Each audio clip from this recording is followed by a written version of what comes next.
This story has been recorded at an Addictive Eaters Anonymous meeting in New Zealand. You can email us at contact@aeanz.org. So today, this evening, is the first Friday of the month. Tonight, our sharer is Elissa. I'm Elissa, I'm an addictive eater. Hi, Elissa. It's nice to be here tonight. I've been trying not to think about what I want to share, but one line keeps coming to mind, and I can't actually remember what it is. Elissa might be able to help me.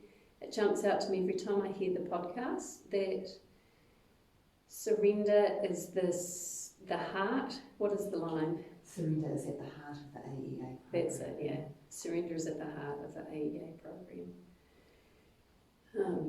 So I'm not quite sure what I'm going to share about that, but that's what kept popping into my head today.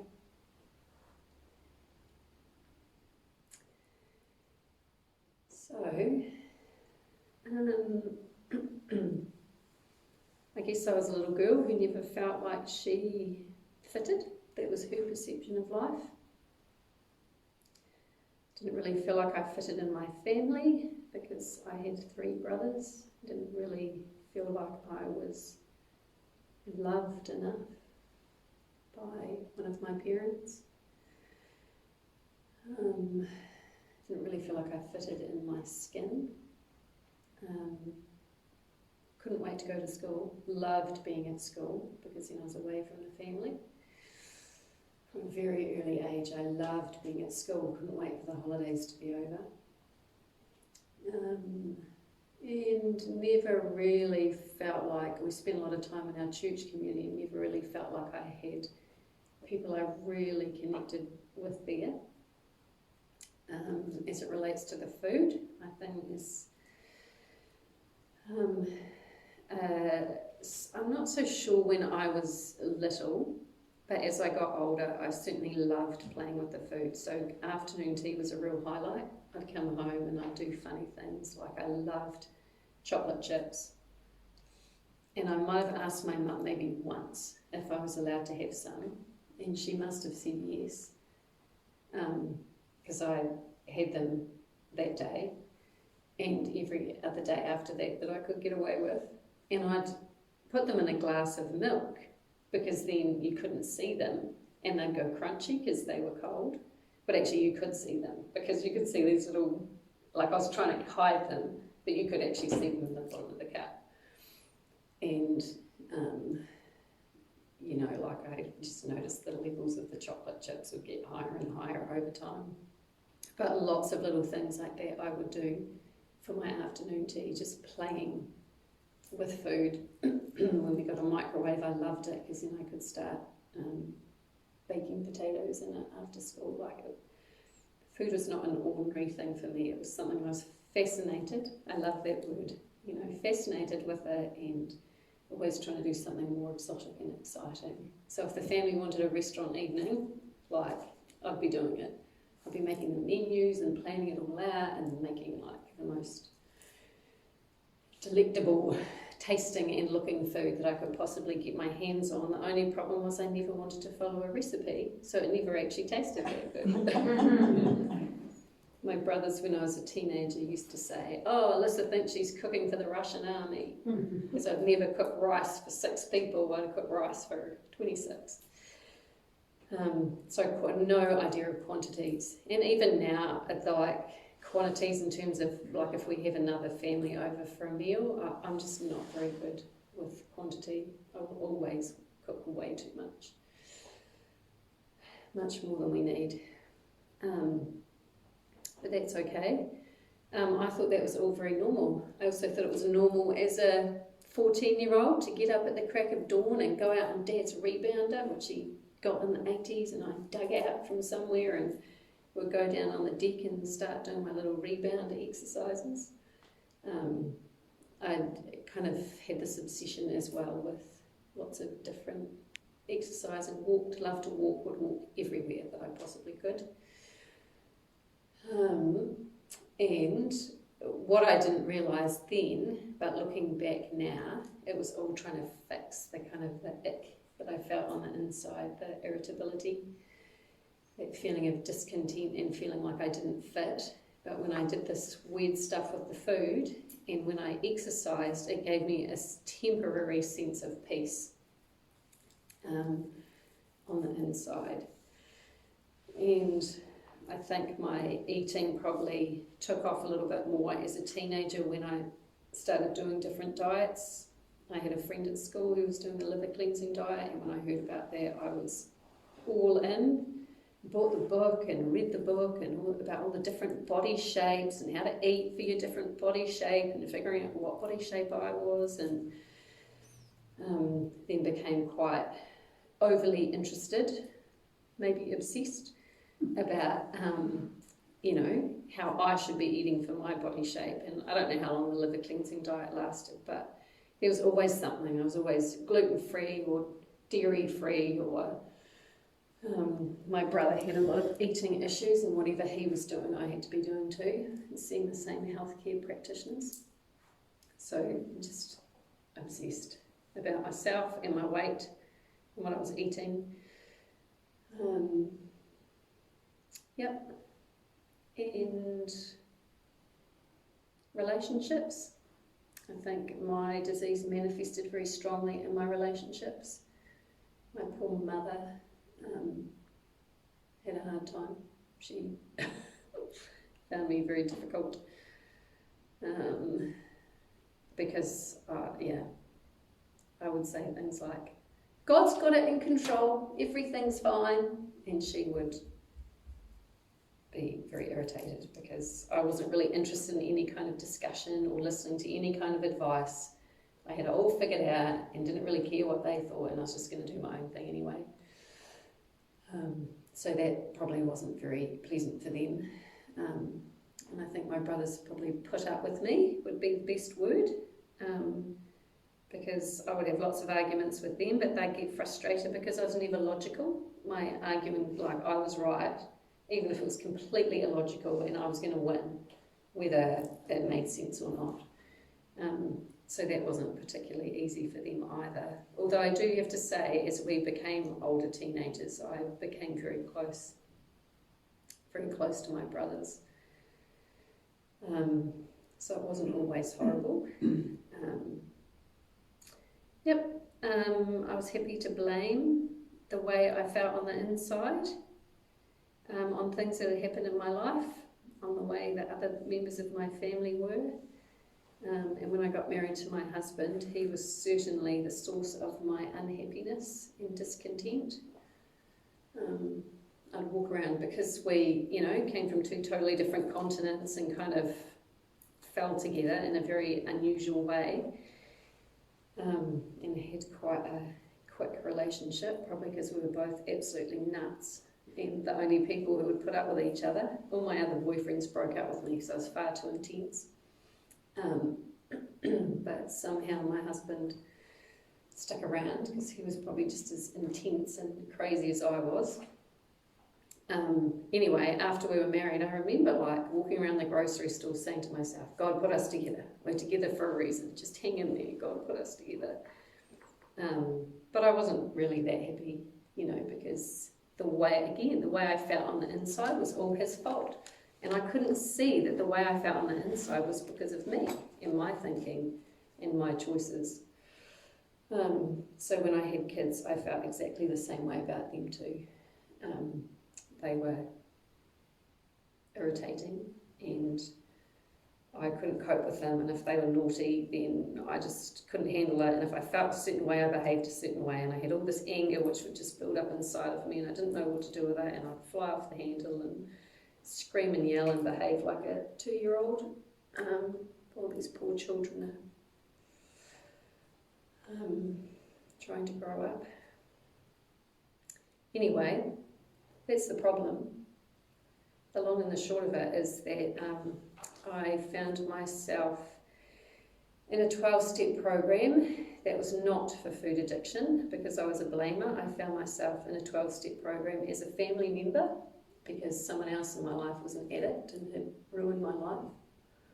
And in that program, I had a chance to work the 12 steps in the way that they did it. And it was actually quite fascinating because I'd sit down with it. I had a call once a week with my sponsor. And when I was talking to her, like, I actually felt like my thinking was shifting. It was almost like my brain was being restructured because my thinking was just so sick that the things she was saying, I was kind of like, oh, I didn't know it was possible to think that way. I didn't know it was possible to feel angry at your husband and not tell him. Like, that you could actually just behave differently from how you felt. So I received, in that program, there's a strong emphasis on this dependence on God, which is important in any 12-step program. But what I found was there was this kind of concept of a God that was shaping for me, but my behaviour wasn't changing. And this is my history, because I grew up in a Christian family with a strong concept of God and all these moral ideals that are laid out in the Bible and in a Christian faith, but I could never behave the way that sounded good or that I read or was told would be good. And it says that in the big book, we had these moral and philosophical convictions galore. And I had that, a mind full of all these ways I wanted to be. And I just couldn't, it just didn't make sense to me. I couldn't behave well, or whatever well was supposed to be. And God was this authoritative, controlling, heavy, dark God who I didn't ever feel close to. And what I can see now is that what was happening is I was seeing everything. I was seeing my life, my parents, my brothers, my friendships, my church, the way people talked about God. I was seeing all of that through the filter of my disease. My relationship with my husband, my children, all of that I was viewing through the filter of my disease.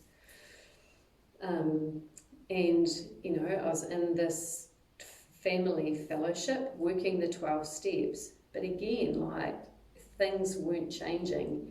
And my sponsor in that program actually said to me, because I talked a lot about control and wanting to control the food, and she said to me, oh, you may find that you are an addictive eater and that you can get help through a 12-step program with food.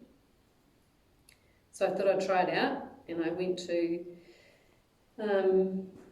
a meeting and thought, they're talking about eating whole blocks of chocolate. Oh, I don't ever do that in one sitting. I didn't consider the fact that I was buying special chocolate that was like made with the right kind of sugar in the right kind of way, and it was like $7 a block for because it's like this exotic health chocolate.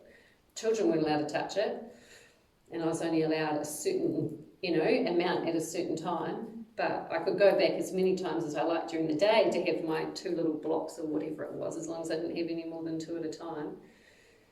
But anyway, I heard this woman share in this meeting that she bought this big block of chocolate and she hid it in the cupboard from her kids and she ate the whole thing. And I was like, oh, I'm definitely not that bad. But I went back 2 weeks later to another meeting. And I heard at some point that if you go to 6 meetings, then you should wait until you've had your 6th meeting before you identify. And so every 2 weeks, I went to another meeting, and after 5 meetings, I went, nah. It's just, I don't know, nothing was kind of grabbing me. So I went on my merry way for a year, not so merry way, actually. Things got worse during that year. And then I happened to be at an event where 2 members of this fellowship were sharing their food story. There were 2 things I heard. I heard Tony say the words food plan, and I heard Di talk about the milk Milo being the highlight of her day. And my husband was at that event too, and I remember hopping in the car saying to him, I've got to go back. That was on a Monday night, and so on the Wednesday night, I went to the meeting, and the first face I saw was Di, who I'd heard share 2 days before. And of course she was very friendly, and I don't know, at the end of that meeting, I don't know what happened, why I felt so compelled to go, but something happened. Some kind of start of a surrender. And at the end of the meeting, Di said to me, we have a meeting on Friday. If you'd like to come, you might find it, whatever she said, you might find it helpful. I was like, what? I've just been out this week already twice, Monday night and Wednesday night. But I turned up on Friday, and then on Friday she said, we have a meeting on Monday too.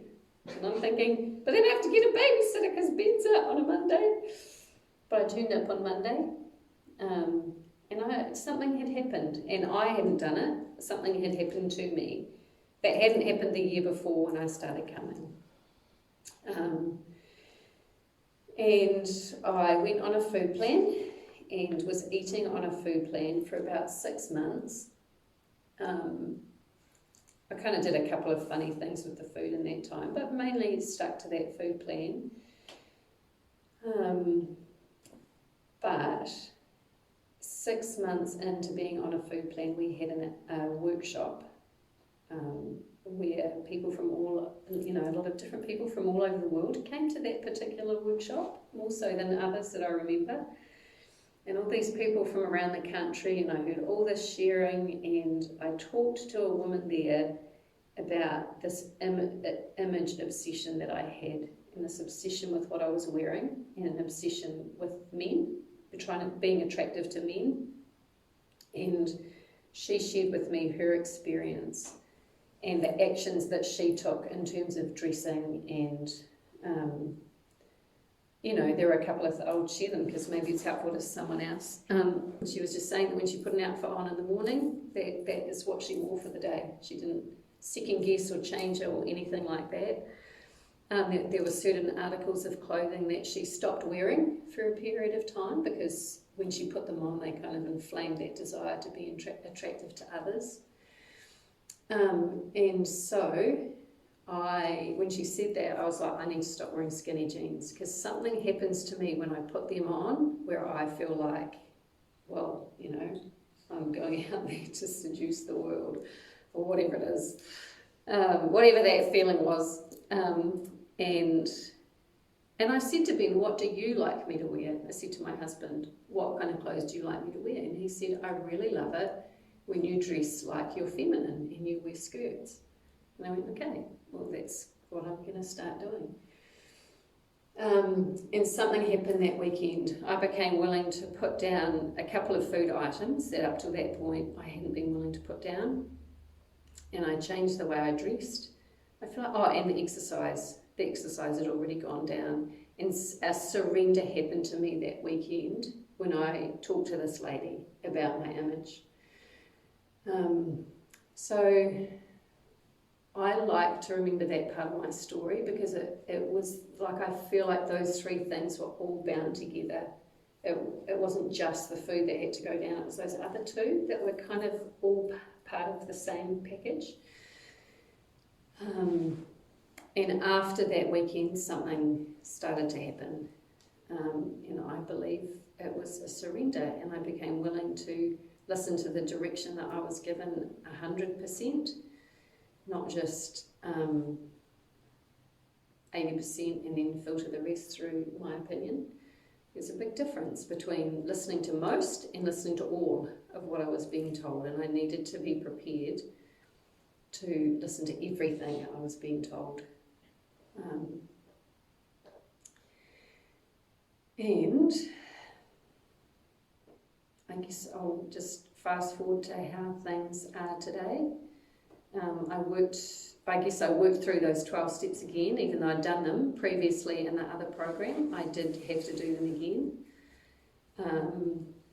And, when I did my 5th step with my sponsor in AEA, I felt for the first time in my life like maybe my higher power, that if a human being could sit there and hear the worst of my life, which was probably incredibly boring to her, and I have no idea why she didn't fall asleep, but it felt terrible to me, And I'm thinking, if this person can sit here and listen to my whole 5th step and not run away or reject me, then actually maybe my higher power really does care about me.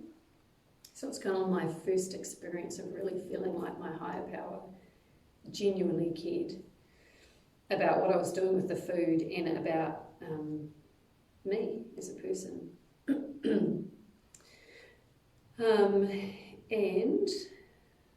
I had the same experience when I was doing amends. When I made amends to people, I feel like I've had a lot of very gracious responses where I've come to people and apologised for behaving in certain ways. And one lady in particular I stay with in Australia and didn't behave very well when I stayed at her place. And when I phoned her to make amends, she just said to me, "Oh, next time you're in Australia, why don't you bring your family and come and visit?" Which I thought was pretty amazing. So again, I kind of had that experience of feeling like, God through other people. So I'm not seeing God today through the lens of my disease. I still practice my faith, but the God of my faith is not this rigid, authoritative, controlling God in this tiny little box. He's a loving Father who is my creator, who I rely on and I love, and I want to do my best because I don't know if I want to do my best. I want to just wake up each day and get on my knees and say, "God, I'm turning up and I need your help today and I want to walk with you." And I love the saying in the book, "Thy will not mine be done."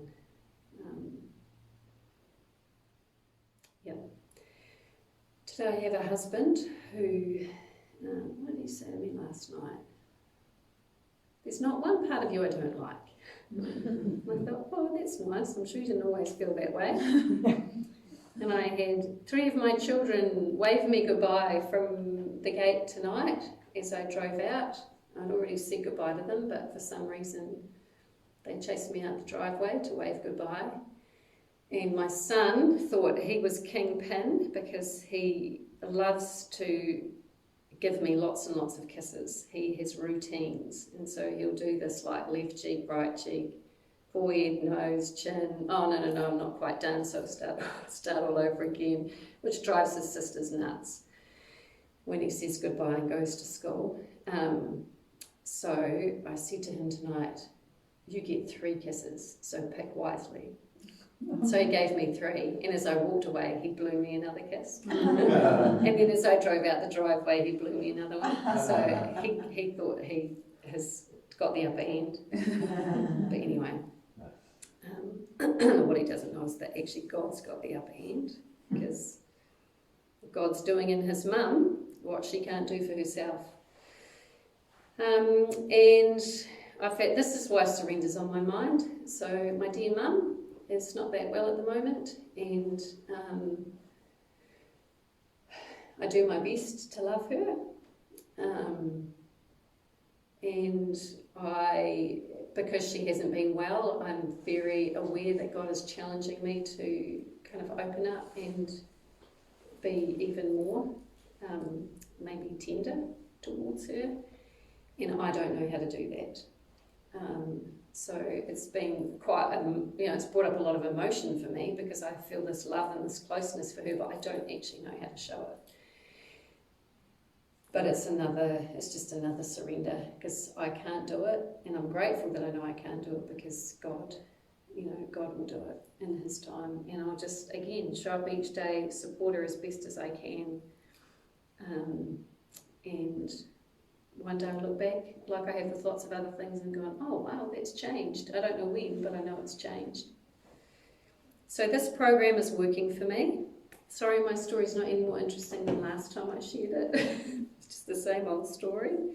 But actually it's really good for me to hear me share my story because it's a good reminder for me of the miracle actually that's happened in my life, that I have not been able to perform on my own. God has done it in my life, and when I share it I'm reminded of the changes that have happened, and it's good for me to be reminded.